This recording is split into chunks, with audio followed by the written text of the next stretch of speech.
Oke, di video kali ini kita akan membahas tentang teori-teori belajar.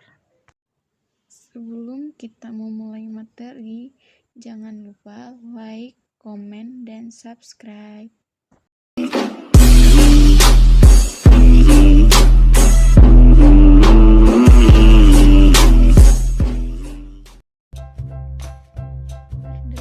3 macam teori pembelajaran yang populer. Yang pertama, teori behaviorisme, yang kedua, teori kognitivisme, dan yang ketiga, teori konstruktivisme. Yang pertama, teori belajar behavioristik. Belajar merupakan akibat adanya interaksi antara stimulus dan respon. Seorang dianggap telah belajar sesuatu jika dia dapat menunjukkan perubahan perilakunya. Menurut teori ini, dalam belajar yang penting adalah input yang berupa stimulus dan output yang berupa respon. Stimulus adalah apa saja yang diberikan guru kepada pembelajar, sedangkan respon berupa reaksi atau tanggapan belajar terhadap stimulus yang diberikan oleh guru tersebut. Proses yang terjadi antara stimulus dan respon tidak penting untuk diperhatikan karena dapat diamati dan dapat diukur. Yang dapat diamati adalah stimulus dan respon. Oleh karena itu, apa yang diberikan oleh guru atau stimulus dan apa yang diterima oleh pembelajar atau respon harus dapat diamati dan diukur. Teori ini mengutamakan pengukuran sebab pengukuran merupakan suatu hal penting untuk melihat terjadi atau tidaknya perubahan tingkah laku tersebut. Teori belajar ini dipengaruhi oleh kejadian di dalam lingkungannya yang memberikan pengalaman pada diri seseorang. Aplikasi behaviorisme dalam proses pembelajaran meliputi langkah-langkah. Yang pertama, menentukan kemampuan akhir yang diharapkan. Yang kedua, menganalisis lingkungan kelas. Yang ketiga, menentukan materi pelajaran. Yang keempat, memecahkan materi pelajaran menjadi bagian-bagian kecil. Kelima, menyajikan materi. Keenam, memberikan stimulus berupa pertanyaan, tes, latihan, tugas-tugas. Yang ketujuh, mengamati dan mengkaji respon yang diberikan. Yang kedelapan, memberikan penguatan. Yang kesembilan, memberikan stimulus baru. 10, mengevaluasi hasil belajar. 11, memberikan penguatan dan seterusnya. Teori belajar kognitivisme. Belajar adalah perubahan persepsi dan pemahaman, tidak selalu berbentuk perubahan tingkah laku yang dapat diamati. Setiap orang telah mempunyai pengetahuan atau pengalaman dalam diri yang tertata dalam bentuk struktur kognitif.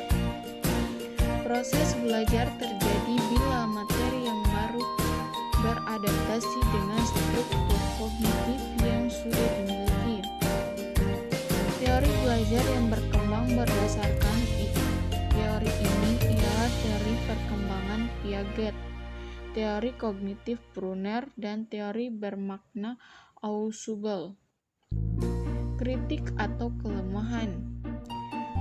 Yang pertama, lebih dekat pada psikologi daripada teori belajar, sukar diaplikasikan. Yang kedua, sukar dipraktekkan karena tidak mungkin memahami struktur kognitif yang ada dalam setiap orang mahasiswa. Kognitivisme, teori perkembangan Piaget. Proses belajar terjadi menurut tahap-tahap perkembangan sesuai umur. Tahap-tahapnya yang pertama, asimilasi atau penyesuaian pengetahuan baru dengan struktur kognitif yang sudah ada. Dan yang kedua, mengakomodasi atau penyesuaian struktur kognitif dengan pengetahuan baru. Yang ketiga, ekuilibrasi atau penyeimbangan mental setelah terjadi proses asimilasi dan akomodasi. Kognitivisme Brunner. Terjadi proses belajar lebih ditentukan oleh cara kita mengatur materi pelajaran. Proses belajar terjadi melalui tahap-tahap. Yang pertama, enaktif atau aktivitas mahasiswa untuk memahami lingkungan melalui observasi langsung realitas. Yang kedua, ikonik atau mahasiswa mengobservasi realitas tidak secara langsung tetapi melalui sumber sekunder, misalnya melalui gambar-gambar atau tulisan. Yang ketiga, simbolik atau mahasiswa membuat abstraksi berupa teori, penafsiran, analisis terhadap realitas yang telah diamati dan dialami. Teori bermakna audible. Yang pertama, proses belajar terjadi bila mahasiswa mampu mengasimilasikan pengetahuan yang dimiliki dengan pengetahuan baru. Yang kedua, proses belajar terjadi melalui tahap-tahap.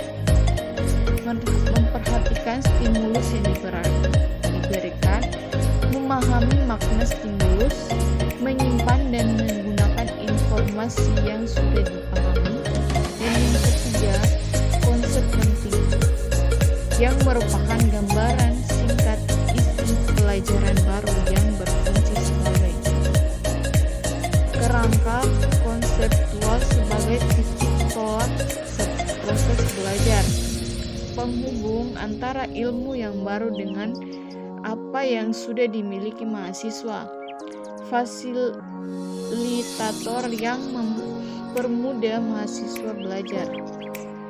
Teori belajar konstruktivistik.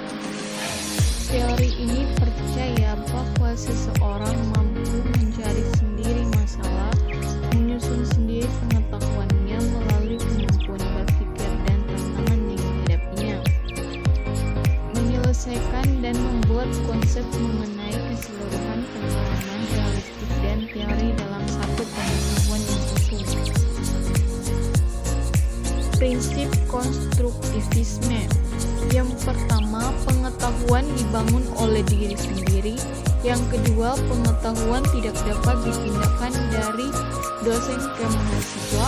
Yang ketiga, mahasiswa aktif mengkonstruksi secara terus-menerus sehingga selalu terjadi perubahan konsep dunia. Yang keempat, dosen sekadar membantu menyediakan sarana dan situasi agar proses konstruksi belajar lancar.